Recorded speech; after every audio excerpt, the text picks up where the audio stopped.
بسم اللہ الرحمن الرحیم۔ اے ایمان والو، اپنے باپوں کو، اپنے بھائیوں کو اور رفیق نہ بنانا اگر وہ کفر کو ایمان کے مقابلے میں عزیز کرے، اور جو تم میں سے ان کے ساتھ رفاقت رکھے گا تو ایسے لوگ بڑے نافرمان ہیں۔ آپ صلی اللہ علیہ وسلم فرما دیجئے، اگر تمہارے باپ اور تمہارے بیٹے اور تمہارے بھائی اور تمہاری بیویاں اور تمہارا کنبہ اور وہ مال جو تم نے کمایا ہے اور وہ تجارت جس کے مانند پڑ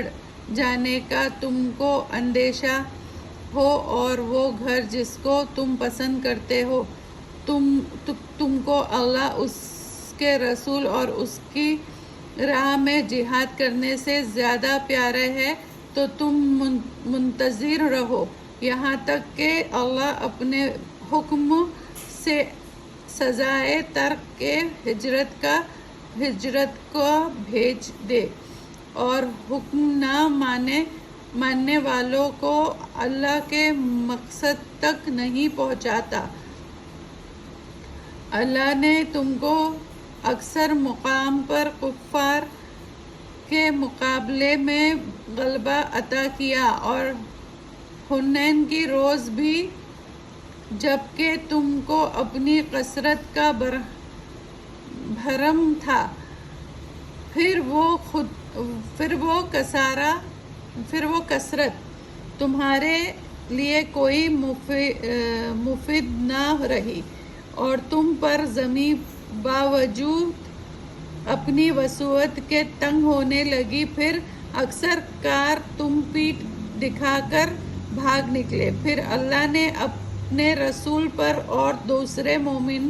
پر اپنی تسلی نازل کی، اور ایسے لشکر نازل کیے جن کو تم نے نہیں دیکھا، اور کافروں کو سزا دی، اور کافروں کی یہی سزا ہے۔ پھر اللہ جس کو چاہے توبہ کی توفیق عطا کر دے، اور اللہ بخشنے والا اور رحم کرنے والا ہے۔ اے ایمان والو، مشرکین تو نار ناپاک ہے، پس یہ اس سال کے بعد مسجد حرم کے پاس نہ آنے پائے، اور اگر تم کو افلاس کا خوف ہو تو اللہ بہت جلد تم کو اپنی فضل سے اگر چاہے گا تو محتاج نہ رکھے گا، یقیناً اللہ خوب جاننے والا اور بڑا حکمت والا ہے۔ اہل کتاب سے جو نہ اللہ پر ایمان رکھتے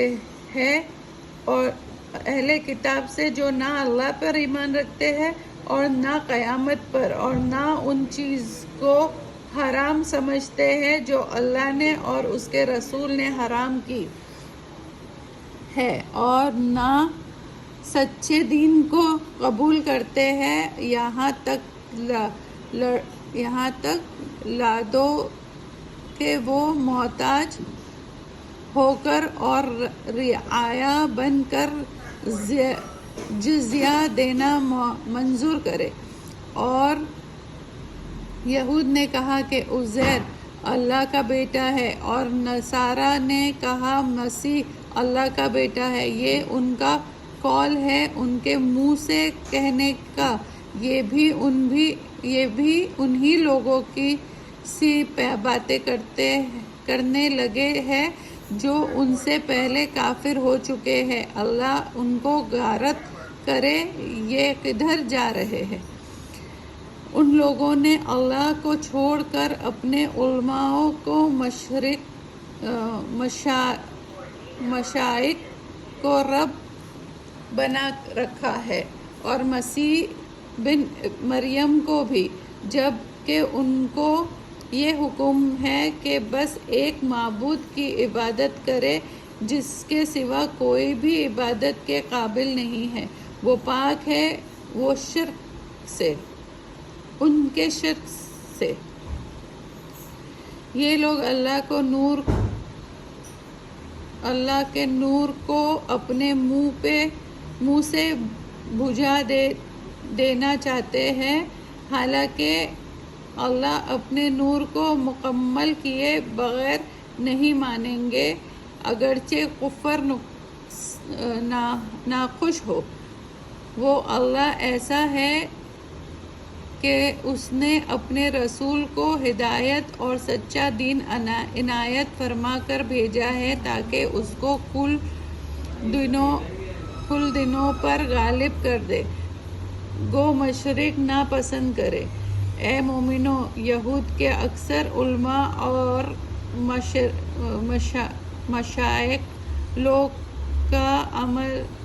کا مال ناجائز طور پر کھاتے ہیں اور اللہ کے راستے سے روکتے ہیں، اور جو لوگ سونا چاندی جمع کر رہے ہیں اور اللہ کی راہوں میں خرچ نہیں کرتے، تو ان کو ایک بڑے دردناک عذاب کی خبر سنا دیجیے، جو اس روز واقع ہوگا کہ ان کو دوزخ کی آگ میں تپایا جائے گا، پھر ان کی پیشانیوں ان کی کروٹوں کو اور ان کی پشتوں کو داغ دیا جائے گا۔ یہ وہ ہے کہ جس کو تم نے اپنے واسطے جمع کر رکھا تھا، سو اب اپنے جمع کرنے کا مزہ چکھو۔